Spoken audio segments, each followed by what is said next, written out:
Қайырлы күн, қымбатты достар. Сіздермен бірге мен, психолог Шолпан Абдуллақызы және де пайдалы психология арнасы.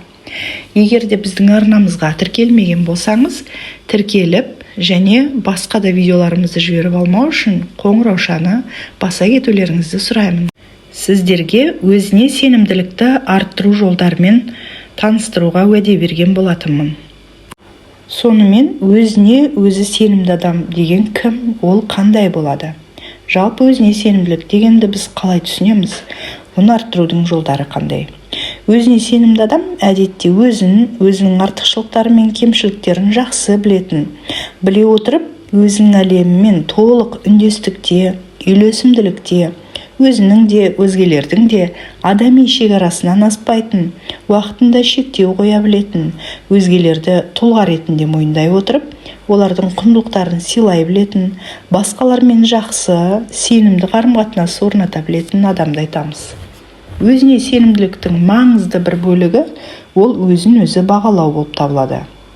Өзін-өзі бағалаудың 3 деңгейі болады: жоғары, төмен және орташа немесе адекватты деңгейлері болады. Адам өзін қалай бағалайтыны адамның күнделікті барлық әрекеттерінен байқалып тұрады. Көбінесе адам өзінің мүмкіндіктерін шынайы түрде бағалай алмайды. Содан бойын қорқыныш, үрей сияқты жағымсыз сезімдер билеп алады. Әзірше сіздерге өзіне сенімділікті арттыруға және адамның өзіндік бағалауын жоғарылатуға арналған 12 кеңесті беріп кетемін. Ең әуелі өзіңізді өзгелермен салыстырмаңыз. Ол деген сөз, өзіңізді тек қана өзіңізбен салыстырыңыз, өзіңіздің өткен шағыңызбен салыстырыңыз деген сөз. Яғни басқалармен емес, тек қана өзіңізбен ғана салыстыру керек. Екінші, өзіңізді ешқашан сөкпеңіз, яғни жерден алып жерге салып өзіңізді жамандап, мен жаманмын, мен бәленмін деп ондай керек емес. Өзіңізді ешқашан балағаттамаңыз. Үшінші, өзіңізді жақсы көретініңізді жиі айтыңыз. Ол үшін әртүрлі аффирмацияларды жаттап айтып жүруге кеңес беремін.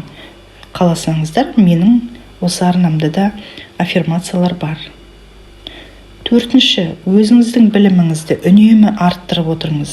Ол деген сөз, өзіңіздің жеке тұлғалық ерекшеліктеріңізді дамытып отырыңыз. Әртүрлі кітаптар оқыңыз, осыған арналған семинарларға қатысыңыз, аудио және бейне жазбаларды көріңіз, тыңдаңыз дегендей. Келесі, сізді әрқашанда қолдауға дайын тұратын, сізді қолпаштауға дайын тұратын, сізді көтермелеуге дайын тұратын позитивті адамдардың ортасына асығыңыз. Сондай адамдармен араласыңыз. Қоршаған ортаңыз қандай болса, сізде біраз уақыттан кейін сондай адамға айналасыз. Демек, сізде басқаларды ылғи үнемі қолдап, қолпаштауға дайын тұратын адам боласыз. Келесі кеңес, 6-шы кеңес. Сізге деген қолпаштау сөздерді, комплименттерді әрдайым тек қана алғыспен қуана қабыл алыңыз. Келесі, 7-ші кеңес. Бұрынғы жеткен жетістіктеріңіздің тізімін жазыңыз. Ол үшін арнайы қойын дәптер арнап қойсаңыз болады. Және әрдайым оны қайталап оқып отырыңыз. Әр оқыған сайын сіздің өзіңізге деген сеніміңіз арта беретін болады. Келесі кеңес, бұл да осыған ұқсас. Оны да осы қойын дәптерге жазсаңыз болады. Яғни бойыңыздағы жақсы қасиеттердің тізімін жазыңыз. Ең кем дегенде 20 қасиет жазыңыз және оны күн сайын қайталап оқып отырыңыз. Оқығанда да жай ғана оқымай, оны аффирмация түрінде оқып отырсаңыз болады. Келесі кеңес, 9-шы. Басқалардан көмегіңізді аямаңыз. Бұл тек материалдық қана емес, біліміңізді деген сияқты, өзіңіздің басқа да рухани көмегіңізді, кеңесіңізді деген сияқты. Сонда басқаларға жақсылық жасаған адамның өзі де көңіл күйі әрдайым көтеріңкі болады және өзіне өзі бағалауы арта береді. Келесі 10-шы кеңес, өзіңіз қалаған іспен айналысыңыз. Яғни өзіңіз сүйіп істейтін жұмысыңызды, өзіңізге ұнайтын нәрсемен айналысыңыз.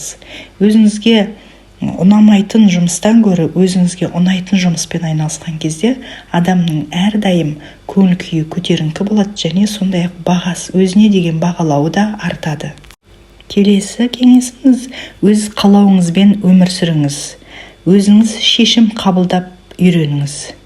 Әрдайым тек өз шешіміңізбен, өз қалауыңызбен жүруді үйреніңіз. Бұл да адамға қосымша сенімділік береді. Және соңғы 12-ші кеңесіміз: әрекет. Тек қана алға деп әрдайым әрекеттенуіңізді тоқтатпаңыз. Онсыз алға жылжу жоқ. Әрекет тұрған жерде берекет те болады. Яғни өзіңіздің әрекетіңізді көбейткен сайын сіздің дамуыңыз да тұрақты болады. Тұрақты әрекет еткен адамның қайтсе де алдында табыс пен жетістік күтіп тұрады. Ал онсыз алға жылжу жоқ. Ал керісінше бір орында көп отыра бергеннің өзіне деген сенімсіздігі арта береді. Көріскенше күн жақсы, достар.